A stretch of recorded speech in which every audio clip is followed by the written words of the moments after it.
All right, everybody. It's Monday. It is May 11th. The AP testing window has opened. So we are about 10 days out. And so we're going to quickly cover, today we're going to do absolutism in Spain and in Russia. And then tomorrow we'll hit the Ottomans, the Mughals, Ming China, and Japan, and then wind up and do some trade routes. And then we're just going to crush it. Look for a nationalism practice DBQ here today or tomorrow once we get the grade books finalized. And if you're out there in AP World and you're not in my class, well, don't worry about any of the last stuff. Unless you really want the nationalism DBQ, then find me and email me. So, absolutism in Spain. We've talked about how England kind of did not succeed in its absolutism, but the country came out better for it. Then we saw how Louis XIV in France dominated absolutism. Spain is the original. I probably should have done them first. But think about the previous unit, the transatlantic trade, right? All the wealth, the gold out of Mexico, the silver coming out of Peru is going to go to Spain. They should be unassailable when it comes to absolutism. And so in Spain, we're talking about the great Habsburg dynasty. And when we're talking about the Habsburgs, they control a territory before England has the empire, and which never sets, throughout the world. All right? They not only have Spain, but they also have Portugal. And then in the Mediterranean island of Sicily, to the big trading state of Naples. Then they've got the conquered territory in North America and Mexico. Then you go on down into Peru, all the way over to the Philippines, where the silver coming out of Peru is being flushed into Asia. There is simply just a lot of land and a lot of money coming into Spain. And it's the Habsburg Emperor Charles V who's going to reign right here as we get the age of exploration and colonialism. The transatlantic trade is going to kick off a good long period from 1550 to 1558. And Charles V rules the empire at its greatest size. The last time we had seen a monarch with as much control is going to be Charlemagne. All right, so Charlemagne had the biggest, continental European empire until Charles V is going to eclipse it. And so, if we look at this, Charles is in a very fortuitous position. His grandparents are crazy rich. On one side is the great, King Ferdinand and Queen Isabella. So he gets Spain and the empire in the Americas. From his other set of grandparents in Austria, all right, he not only gets the Austrian Habsburg Empire, all right, so he gets Austria, he gets the Netherlands, and he gets the bulk of the Holy Roman Empire. That's what I was talking about, Charlemagne. So he's got a major, Western and kind of Central and Northern European empire, one in the New World and one over in Asia. He should be crazy rich. But here's old Charles V, very passionately, devoutly Catholic guy, but he finds it difficult to control this vast global empire from Spain to the Americas. It was just too much for him. And being the deeply passionate Catholic guy that he is, he's really affected by the Protestant Reformation, by what Martin Luther did in the splitting of the Catholic Church. And it's a problem for Charles because Martin Luther starts in the Holy Roman Empire in what is today Germany. Well, many of the 360 German princes were looking for independence any way they could possibly get it. So a lot of these states in Germany wanted to be able to determine their own religion, whether Catholic or Protestant. Now, in Spain, Charles's subjects love him.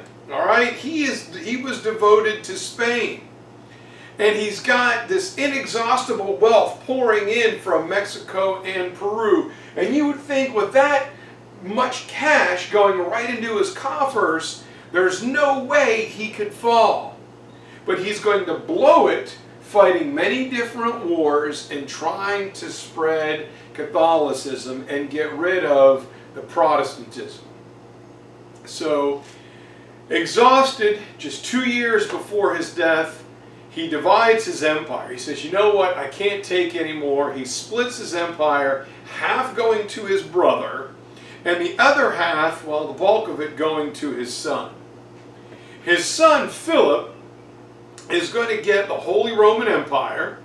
He's going to get Mexico and Peru and the Americas and the Netherlands. So he gets the bulk of it. And Charles started what is known as the Century of Gold for Mexico. Philip is about to transition to that here in 1556.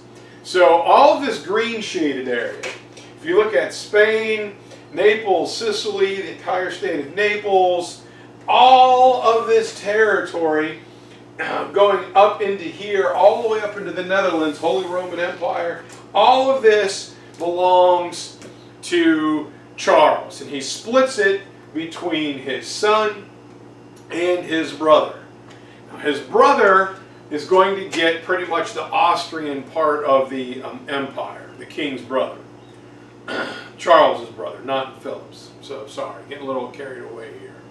And so now we've got Philip II on the throne. And he's going to rule also like his dad for a long time. So Charles V and Philip pretty much reigned 100 years from 1500 going up into 1598.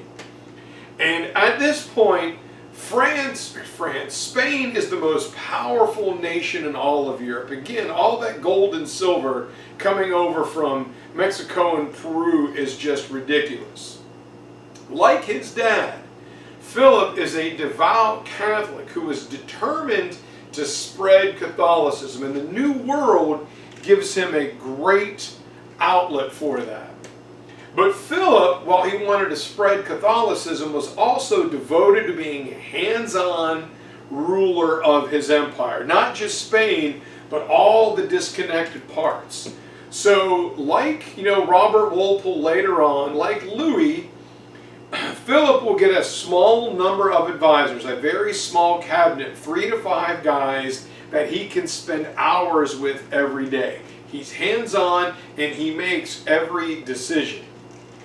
And while he's a hands-on emperor, religiously he wants to get rid of heretics or non-believers. And his zeal and his passion for governing his empire is matched by that of his religious passion. All right, he wants to unify his entire empire, every bit of it, along religious lines. And religion is going to cause a lot of conflicts in this unit. So it gets Philip involved in many wars. And it starts the undoing of the great Spanish Habsburg Empire in the Netherlands. Now the Dutch, we know from the Dutch East India Company and the Khoikhois down there, in 1652, had been a powerful, small but powerful trading center. And they were very wealthy. All right, they've got, their trading fleet going out, steering clear of their enemies.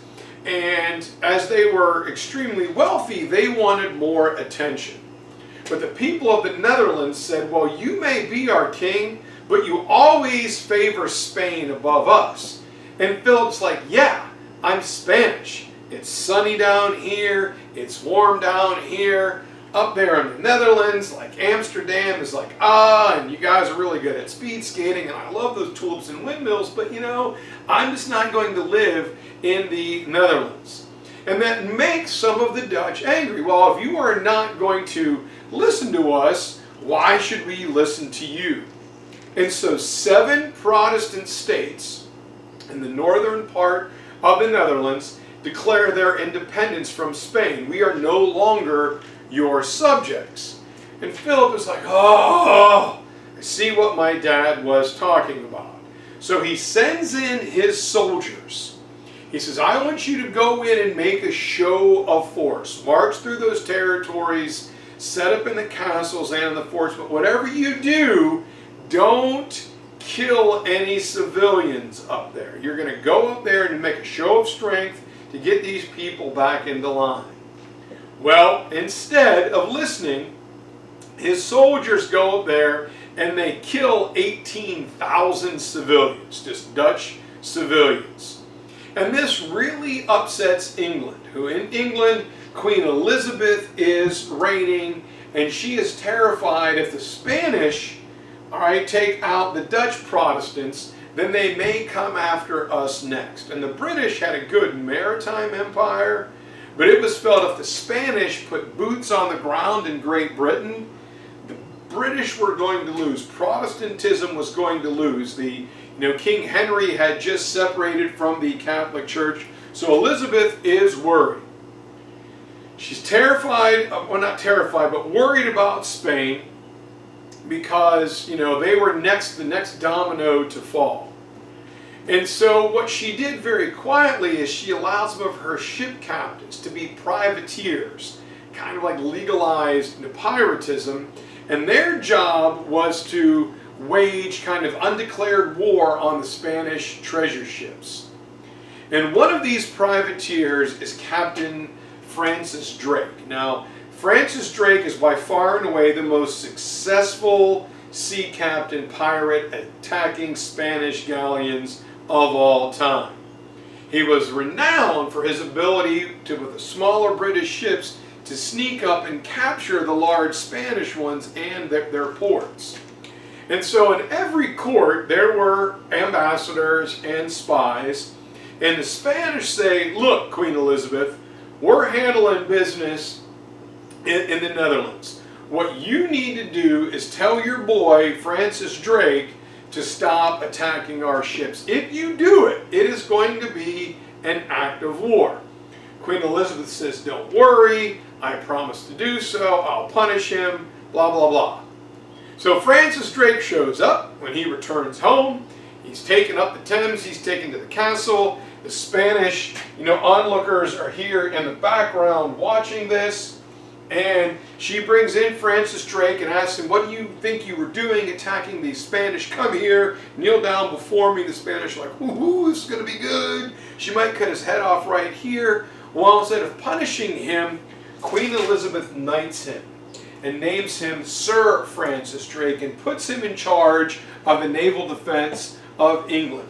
While the Spanish are furious. And Philip is like, what? You lied to me? That is an insult. So he takes a large portion of his sailing fleet, the flotilla system I told you about, and he sends the mighty Spanish Armada up in there to deal with the Netherlands and England. He sends 68 of his large ships and 60,000 soldiers. Now here in Chapel Hill, that is about as much of us in town with students. We have about 70,000 people when the students are in session. And you got the big lumbering, think of, Jack Sparrow and the Black Pearl. Well, the English Channel is always a rough body of water, right? You've got the North Sea current, you've got the Atlantic Ocean current. They're being compressed between the continent of Europe and Great Britain. It's always wavy. And as the Armada sails in there was a storm. And so the Spanish sailors threw their bow and their stern anchors out, and they tied their ships together for stability. And that was a mistake, because coming out of the night is Sir Francis Drake and his much smaller English ships. The English ships were smaller, but they were more agile and they were better able, they knew the nuances of the English Channel. And the galleons had their guns mainly off to the side, so they had to turn broadside to fire their cannons at you. Well, Drake's had broadside guns, but also guns that could fire forward off the bow and a small one off the stern. So they push flame ships, old rotten hulks, through the rain and the fog, and they send them with the current towards the Spanish ships. The Spanish have to cut their anchors and they scatter. Drake's men were able to pick off the ones on the edge and the rear, destroying much of the Spanish Armada. Those that escaped had to go clear the way, all the way up around Scotland and Ireland and back down. So Francis Drake, not only does he save England, but he saves the Netherlands to boot. The Armada was so expensive, so many had been sunk and damaged and sailors lost, that even with the great treasury, they couldn't afford to rebuild them. And in the meantime, while all this is going on, Philip's reign is called the Century of Gold. This is the great cultural flowering of Spain. There are hundreds of masterpieces of art and literature were created at this time. The most famous of which is Miguel Cervantes' novel Don Quixote. So while he is getting this gold and silver pouring in, Philip is, a patron of the arts, of music, of painting, of sculpture, and funding his big military and the missionary effort, while he was paying out a lot of money to several different places. The Spanish always spent money because they figured no matter what we spend, more gold and silver is going to pour in. So they began to spend money before they had it, believing, well, 6 months later the treasure ships are going to come in. Well, all of the sudden, the amount of gold and silver begins to dry up, and the coffers are not replenished with gold and silver. And then there are the religious wars that caused Spain to get into, with France, with England. And so the riches from the Americas begin to run out. Philip had spent that money expecting it to be refilled, and now it wasn't there. So he has to borrow money from German princes, German and Italian bankers. So the money that he does get from the New World and trade doesn't go into his bank vault, it goes right back to his debtors. And so Spain has this dramatic economic downturn. Massive inflation happens inside the country. The religious persecution of the ongoing, Inquisition will cause many, like artisans, Hebrews, Protestants to flee, Muslims to flee from Spain. And so as a result, the Spanish Habsburgs, who at the beginning of the century were the richest and most powerful monarchy in Europe, slide back. They're broke, and they only become a minor player in European affairs ever since. Now, Philip's cousin, his uncle, his father's brother in Austria, governing Austria in the Holy Roman Empire, well, he continues to be powerful. This is the Austrian Habsburg, Austria-Hungarian Empire that will be a force and an influence in European affairs until World War I is over. Franz Ferdinand, Franz Joseph starting World War I, that's who these guys are. So that's where we're at with Spain. Should be way out in front, but blew every bit of money that they had. And then this brings us to Mother Russia. Welcome, my little American capitalists. Buja Vista. We go. We go look at Mother Russia here, and we're looking at this man here, who is known as Ivan. Ivan, not much good, yeah? All right, so privet, comrade. So anyway, absolutism in Russia is going to be vastly different. We have the long distance from the Russian capital to the other Western European capitals. There was not great infrastructure. There were no roads. It's the long expanse, and it was difficult to trade because Russia did not have a warm water port. You could not trade with them year-round. And most of Russia is east of the Ural Mountains in Asia, so a lot of people considered Russia a part of Europe and their ruling family out of a courtesy. And then we get the reign of Ivan the Great and his son Ivan the Terrible I told you about last week. And so we have this, period of around 30 years or so where Russia experiences what is known as the Time of Troubles, a chaotic civil war period.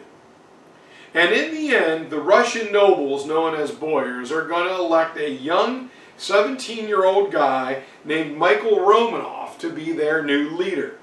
And he will found the Romanov dynasty that will last until 1917 with the Bolshevik Revolution. Think of Agent Romanov from Marvel, the Black Widow. It's probably where she got the name. Now, Michael, his son, and his next successors, including his grandson Peter, are going to help bring stability and modernization to Russia. They were ruthless and they were brutal, but they got the job done. And so this is going to bring us to the hallmark of absolutism in Russia, Peter the Great. While Russia was still struggling, every time Russia is ready to climb out of, the pond, out of the ooze, they're on the bank, it is the Russian nobles that will reach up, grab Russia by the ankles, and pull them back into the water. The Russian boyars, the nobles, were afraid of change. They were afraid of losing their lifestyle. So while the west of Europe, gets rid of feudalism and has towns and townships and trading, and the Industrial Revolution is upon us, well, Russia is still a couple hundred years behind. So there's the destabilization of the Russian boyars and the Russian secret police force, the bodyguards of the royal family, known as the Streltsy. Both are going to create problems as they try and cling to power. Any change they feel will cause them to lose their rights and privileges. And in 1682, after growing up around bloodshed and assassinations in between boyars and Streltsy, very similar to Louis XIV's reign, there are two twin 10-year-old boys. Ivan, the older brother, who is kind of weak and sickly, and Peter, the younger twin, but is strong and healthy. These two young guys inherit the throne, surrounded by bloodshed and intrigue. And they are protected by the Streltsy, who thinks they can manipulate the boys to increase their own power. Well, in 1689, when they're 17, Ivan winds up dead. Whether he was murdered by one of Peter's buddies or henchmen, or Peter did it himself, Peter will assume full control. He will tell his sister Sophia, look, I'm giving you a dasha. You need to get out of town and don't ever come back. And 17-year-old Peter Romanov is in charge. And he says, the power of the Russian Tsar must be kept safe. I need things that I can depend on and who are loyal to me. And he decides the only thing that can do that is a massive Russian military, an army who I pay for, who I train, I give them their paycheck, so they are beholden solely to me. And he says the only way to really do this is to find out the industrial techniques going on over there in England and France. What are the Western European countries doing? How are their armies? Napoleon and all that stuff is going to be coming, on soon. You've got the British Navy, you've got, the French forces. He wants to find out what they had doing that's going to make them so great in the future. So Peter decides, if I got to figure out the resources and technology of Western Europe, I have to go over there. So in 1697, he travels with a group of his buddies, and they go to Europe in disguise. And I think it's probably second to Louis XIV, while he might be, violent, Peter was also incredibly bright. And he works in different factories and shipping yards, and he actually earns the title of a master boatwright or master boat maker in England, which isn't easy to do. The problem is he was so big. He's somewhere between 6'8" and 6'10", and he, will talk with Russian accent. He isn't much good, my little babushka sticking dolls. Yeah, da, rather. So anyway, people realize who he is. And so they invite him to come and dine with, famous nobles, rich nobles, and the heads of state. But Peter is uncouth. He doesn't get the manners coming out of the Renaissance, or the manners coming out of Louis the 14th's court. So he's kind of gross and disgusting. Here he is. Think of like Slimer or the Beast when he's having dinner with Belle. He's like, oh, he kind of dumps the soup all over him, and he reaches over. And who needs a fork when you can tear the turkey leg off and start gnawing on it like the people at Disney World do? So Peter is viewed as a barbarian. So he will return to Russia, but he comes back with a lot of architects and mining engineers, industrial engineers, and he asked them to come help him make his coal mines and his iron ore mines and his iron ore foundries and smelting plants to make iron weapons, make them more efficient. And when they get there, they're like, okay, Peter, where's the coal mine that you want me to help you out with? Well, I thought you helped make a coal mine, tell me where to dig. They're like, what do you mean? You said help make your coal mine more efficient. Why, yes, but when you show me where a coal mine is and we have coal, it will be more efficient. And they're like, what? You don't have anything? Same with the iron ore plants. There were no blast furnaces for the iron. There were no production facilities. So a lot of the engineers turn around and go home. And Peter realizes he has to do everything by himself. So he's got to set up the economy, and he also realizes that he's got a couple other problems to deal with to secure his reign. Number one, when he was gone, the Boyars talked about an overthrow. And the Streltsy were kind of in on it. So he's got to tame the nobles and the secret police. Number two, he's afraid of the church speaking out against his reform, so he's got to control the church. Number three, he's got to reorganize his government. And number four, now that the engineers are gone, he's got to develop some type of economy. Well, Peter knew only one way to get things done, and that was just strength and ruthless violence. So that's what he's going to do. So what he does is he's going to take over and divert all of his resources, all of his money, directly to building and maintaining his army. Step one, he invites his nobles to come to dinner. They sit around, they're eating their borscht, and Peter's soldiers come in and they lock the doors, and their symbols of nobility were these very long tapered beards with kind of like little jewels or like Christmas ornaments in them. Think of like Albus Dumbledore and the later Harry Potter movies, and these long shirt sleeves that widened out at the cuff, kind of like bell bottoms with highly embroidered and decorative cuffs. Well, Peter cuts off their beards and rips their shirt sleeves off. He removes their two symbols of authority. And instead, in 1722, he creates what is known as the Table of Ranks, which equated your status and your social position and your rights and privileges with your military rank, right? So, second lieutenant, first lieutenant, captain, major, colonel, general. The higher your rank, the more rights and privileges you had. It's said that your rank in the nobility no longer mattered. Your noble name doesn't matter. It's where you are in the army, and you can move up. And then Peter has 1,200 of his secret police soldiers brought out, and he said, I heard some of you are thinking about, taking over, and he has 1,200 of them executed, and he left their corpses lay where they were as a sign. This is what happens if you mess with Peter the Great. This is no games McGee. This is how we are going to do this. So, next step is the church.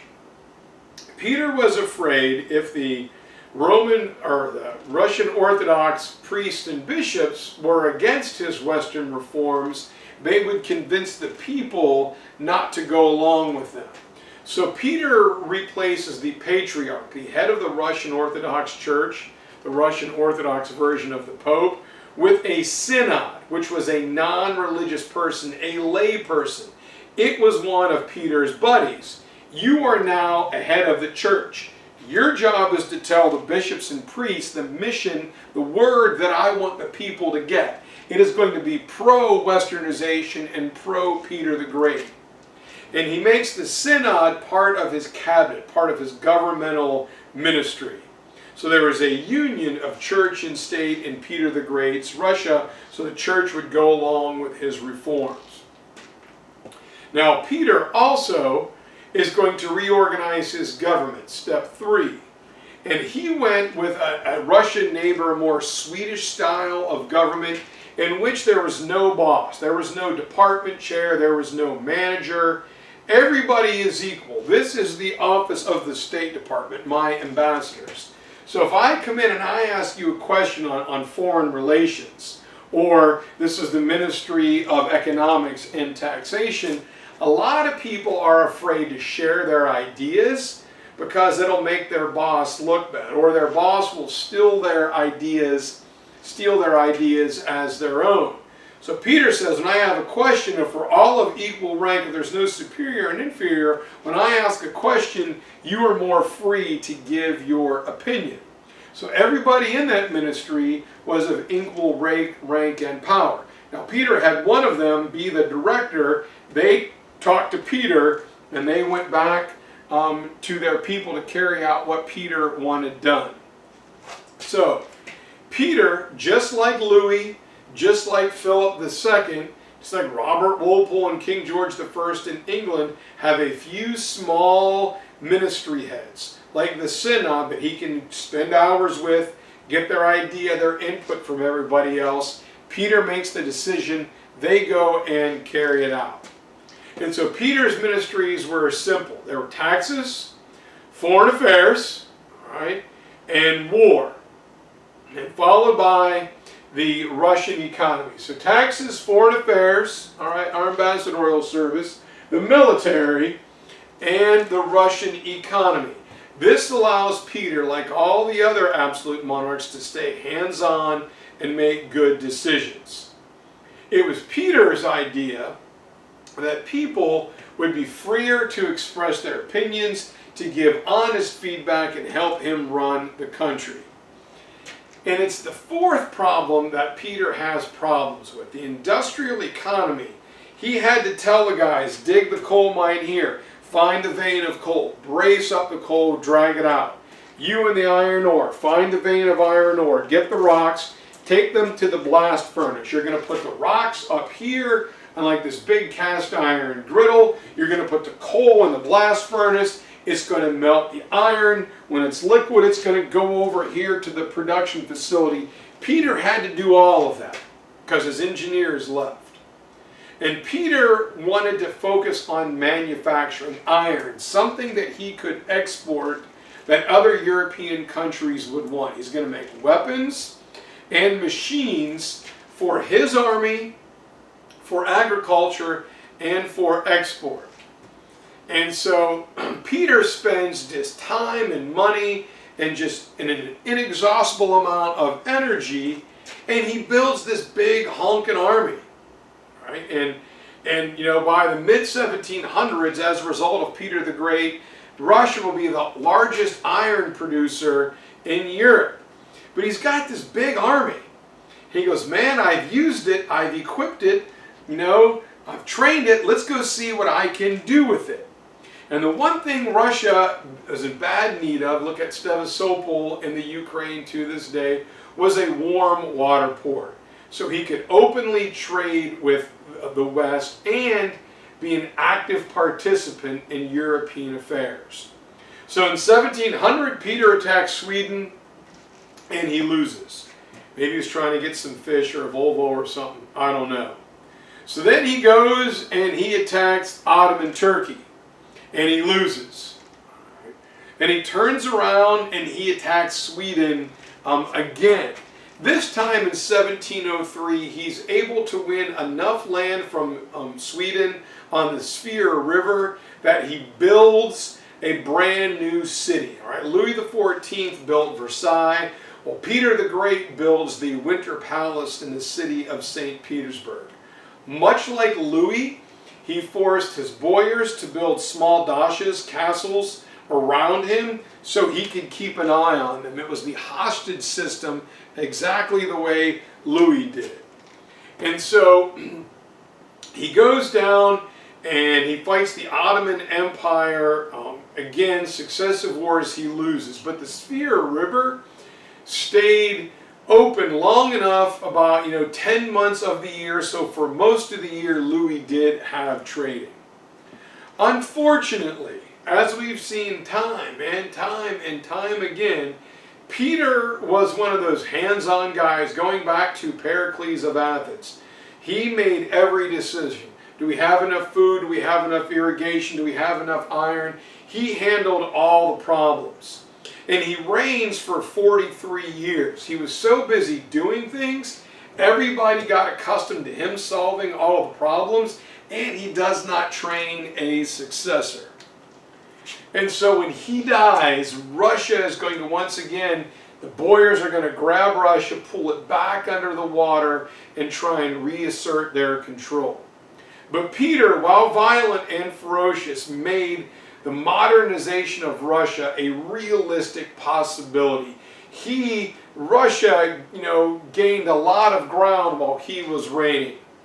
But when he dies, there's no one with his. They said he had the strength of a lion and the temper of a bear, right? So this was just this big, giant guy. No one had his charm, his charisma, his strength, his sheer force of will, and his intelligence and his long-seeing vision, knowing that this effect is going to reciprocate in the future. So when he dies in 1725, Russia is unfortunately once again pulled down by the boyars, reasserting their control. So tomorrow we'll start with Mughal India, and we'll do Ottoman Turkey. Wednesday we'll do China and Japan, and Thursday we'll do some trade routes. So we're almost there, guys. Stay strong. We'll see you soon. Thank those of you who are on the Google Meet today.